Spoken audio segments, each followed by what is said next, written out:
তো গাইস, আপনারা যদি রংপুরে আসেন তাহলে দেখতে পাবেন চারিদিকে ঠিক এরকম কিলোমিটারের পর কিলোমিটার একদম পুরো সেজে আছে, সাদা সাদা হয়ে আছে। এগুলো আসলে সাদা না, রোদের কারণে সাদা দেখা যাচ্ছে। মূলত এগুলো হচ্ছে তামাক পাতা, তামাকের গাছ। এখানে রংপুরে প্রধানত তামাকের উৎপাদনটা বেশি হয় এবং এখান থেকেই সারা দেশে আর কি তামাক সাপ্লাই হয়।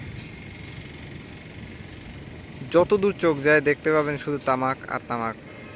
ওই যে দূরে দেখা যাচ্ছে তামাক পাতা শুকাচ্ছে, ওই যে লাল লাল একটু দেখা যাচ্ছে, জুম অতটা ভালো দেখা যাচ্ছে না, তারপরেও তামাকের পাতা শুকাচ্ছে। চারদিকে আপনি যেদিকেই তাকান না কেন শুধু দেখা যাবে তামাকের গাছ আর তামাকের গাছ। মাঠের ভিতরে শুধু তামাক পাতা, আর কিচ্ছু নাই।